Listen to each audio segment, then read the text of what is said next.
এই দেশের হিন্দু বাবারা মায়েরা মন্দিরে গিয়ে প্রার্থনা করেছেন, আমাদের এমন একটি সন্তান দাও যে সন্তান ইস্ট ইন্ডিয়ার ইংরেজ বেনিয়াদের অত্যাচার আর নির্যাতন থেকে আমাদের মুক্তি দিতে পারে।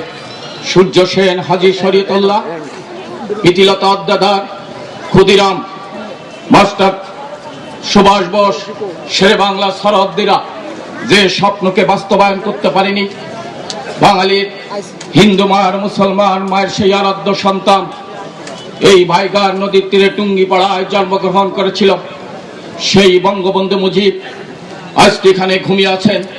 বঙ্গবন্ধু মুজিবের স্মৃতি বিজড়িত টুঙ্গিপাড়া উপজেলা আওয়ামী লীগের সম্মেলনের সংগ্রামী সভাপতি, প্রধান অতিথি, বঙ্গবন্ধু পরিবারের অন্যতম সদস্য, আমাদের অহংকার, আমাদের গর্ব, বাংলাদেশ আওয়ামী লীগের প্রেসিডিয়ামের প্রভাবশালী সদস্য, জননেত্রী শেখ হাসিনার সরকারের সাবেক সফল স্বাস্থ্যমন্ত্রী, আমাদের সকলের শ্রদ্ধাভাজন গোপালগঞ্জ কাশিয়ানী থেকে বারবার নির্বাচিত সাংসদ জননেতা জনাব শেখ ফজলুল করিম সেলিম, উপস্থিত বঙ্গবন্ধুর তনয়া জননেত্রী শেখ হাসিনার স্বপ্নের ডিজিটাল বাংলাদেশ গড়ার প্রত্যয় নিয়ে যারা কাজ করছেন, সেই সমস্ত জাতীয় নেতৃবৃন্দ, বক্তব্য রাখবো না, আমি আপনাদের ধন্যবাদ জানাই।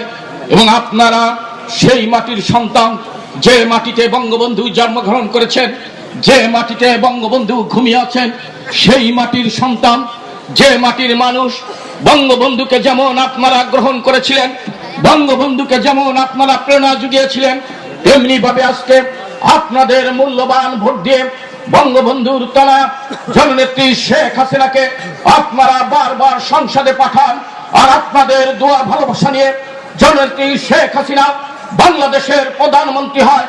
আর বাংলাদেশের প্রধানমন্ত্রী হয়ে এই বাংলাদেশকে, যে বাংলাদেশ ছিল দুর্ভিক্ষের বাংলাদেশ, যে বাংলাদেশ ছিল ক্ষুধা দারিদ্র্যের বাংলাদেশ, যে বাংলাদেশ ছিল জঙ্গিবাদের বাংলাদেশ, যে বাংলাদেশ ছিল সন্ত্রাসীদের বাংলাদেশ, সেই বাংলাদেশকে উনি দারিদ্র্য মুক্ত করেছেন, সেই বাংলাদেশকে উনি সন্ত্রাস মুক্ত করেছেন, সেই বাংলাদেশকে উনি জঙ্গিবাদ মুক্ত করেছেন। বাংলাদেশের উন্নয়ন, সুশাসন, গণতন্ত্রের জন্য জননেত্রী শেখ হাসিনা একটি নয়, দুইটি নয়, 27টি পুরস্কার পেয়েছেন। সেই নেত্রীর এই প্রিয় জায়গা টুঙ্গিপাড়ার মানুষকে আমি শ্রদ্ধা জানাই।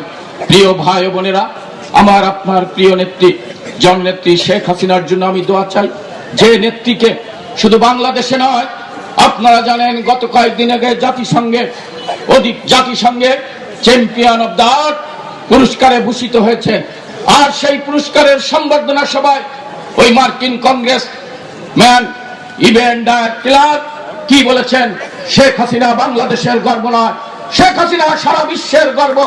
প্রিয় বন্ধুরা, সেই শেখ হাসিনা যে বঙ্গবন্ধুকে যখন হত্যা করা হয়, সেই দুঃসময় যখন আমার আপনার গণতান্ত্রিক অধিকার ছিল না, আমাদের ভোটের অধিকার ছিল না, প্রিয় পিতার লাশ এই টুঙ্গিপাড়ায় পড়েছিল, সেই লাশের কাছে গিয়ে জানাজা করার কোন অধিকার ছিল না, সেই মাজারে ফুল দেওয়ার যখন কোন অধিকার ছিল না, জিয়া রহমানের ষড়যন্ত্রে, জিয়া রহমানের ইচ্ছায় সেদিন হাজার হাজার সেনা অফিসারদের হত্যা করা হয়েছিল, বিমান বাহিনীর অফিসারদের হত্যা করা হয়েছিল, মানুষের ভোটের অধিকার ছিল না। সেই সময় আমার আপনার প্রিয় নেত্রী জননেত্রী শেখ হাসিনা এই আওয়ামী লীগের হাল ধরে সারা বাংলাদেশে ঘুরে ঘুরে, টেকনাফ থেকে তেতুলিয়া, রূপসা থেকে পাথুরিয়া, ঘুরে ঘুরে আওয়ামী লীগকে সুসংগঠিত করে আপনাদের ভোটের অধিকার প্রতিষ্ঠা করে আজকে বাংলাদেশকে তিনবার রাষ্ট্রীয় ক্ষমতায় এনেছেন আওয়ামী লীগকে জননেত্রী শেখ হাসিনা। জননেত্রী শেখ হাসিনা ক্ষমতায় থাকলে বাংলাদেশের মানুষ ভালো থাকে। জননেত্রী শেখ হাসিনা ক্ষমতায় থাকলে বাংলাদেশ বিশ্বের দরবারে মর্যাদাশীল দেশ হিসাবে প্রতিষ্ঠিত হয়। জননেত্রী শেখ হাসিনা ক্ষমতায় থাকলে আমার কোন মায়ের কোল খালি হয় না, কোন কৃষককে বিদ্যুতের দাবিতে মিছিল করতে হয় না, কোন শ্রমিককে সারের দাবিতে মিছিল করতে হয় না। জননেত্রী শেখ হাসিনা ক্ষমতায় থাকলে বাংলা